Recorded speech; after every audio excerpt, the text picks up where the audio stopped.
îi se întâmplă de greșeala, de nevoie și apără nevoie. Doamne, miluiește! E dori viață unitate. Iisus, Doamne, odihnește sufletul adormitul robul Tău Ionel, în locul minastul, de viață, de dorită, de neapăgitoasă, de durerea care n-are. Toate greșeala aceasta, cuvântul rog ca cuvântul, ca un Dumnezeu bun și iubitor, Doamne, iartă. Dumnezeu să fie om care să fie viu să nu greșească, mai puțin și de păcat. Dreptatea Ta este dreptate în veac și cuvântul Tău este adevărul Domnului, să ne rugăm. Doamne, miluiește!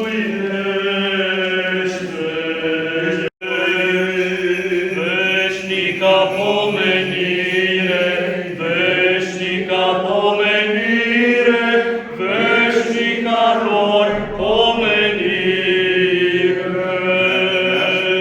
Neamțe, Doamne, veșnic.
Diacon, monaci și monachii, să-i pomenească Domnul Dumnezeu într-o împărăția sa.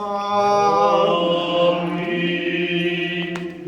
Pe tot poporul român drept credincios de pretutindenea, să-L pomenească Domnul Dumnezeu într-o împărăția sa. Amin. Pe adormiții într-o fericire patriarhi ai Bisericii Ortodoxe Române, Miron, Nicodimiu, Simianu, Sim și Teoctis, să-i pomenească Domnul Dumnezeu într-o împărăția sa.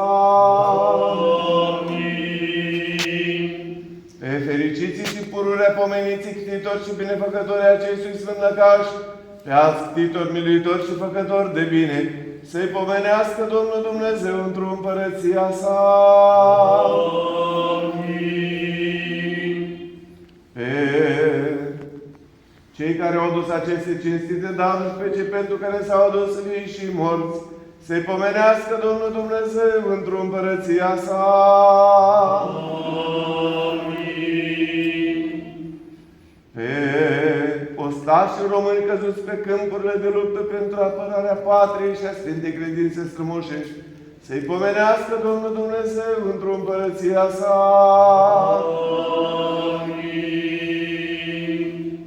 Pe toți cei mai dinainte adormiți din neamurile noastre, strămoși, moși, părinți, soți, fraților, fii și fiice pe fiecare după numele Său, să-i pomenească Domnul Dumnezeu într-o împărăția sa.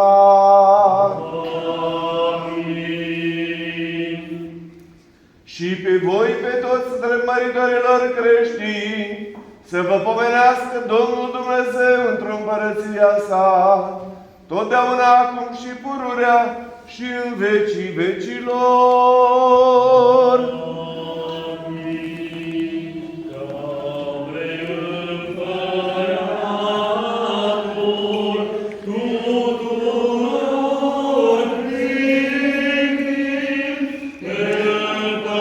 Împăratul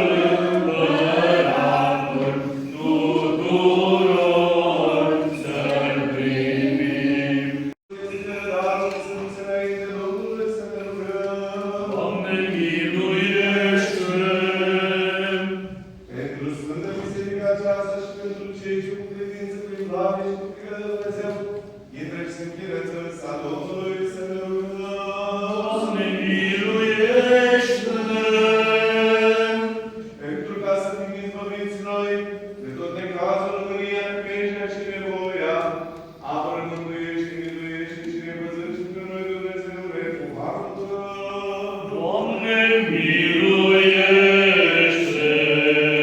Dumnezeu, miluiește-ne pre noi! Pe noi înșine și ne rugăm să mărturisim. Tatăl, pre Fiul și pre Sfântul Duh, trăirea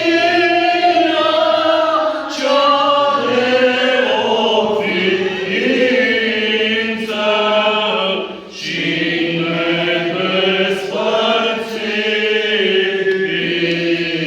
nedespărțită. Tatăl Asocitorul, Făcătorul cerului și al pământului, al tuturor celor văzute și nevăzute, și într-unul Domn Iisus Hristos, Fiul lui Dumnezeu, unul născut, care din Tatăl s-a născut, mai înainte de toți vecii, lumină din lumină, Dumnezeu adevărat, din Dumnezeu adevărat, născut, nu făcut, cel de o ființă cu Tatăl, prin care toate s-au făcut, care pentru noi oamenii și pentru a noastră mântuire s-a coborât din cerul și s-a împucat de la Duhul Sfânt și din Maria Fecioara și s-a făcut om și s-a răstignit pentru noi în zilele lui Ponțiu Pilat, a pătimit și s-a îngropat și a înviat a treia zi după Scripturi și s-a înălțat la ceruri și șade de-a dreapta Tatălui și iară va să vină cu slavă să judece vii și morții, a cărei împărăție nu va avea sfârșit. Și întru Duhul Sfânt, Domnul de viață, Făcătorul, care din Tatăl cucede, Cel ce împreună cu Tatăl și cu Fiul este închinat și slăvit, care a trăit în proroci. Într-una sfântă, slobodnicească și apostolească biserică, mărturisesc un botez spre iertarea păcatelor, aștept învierea morților și viața veacută ce va să vie. Amin.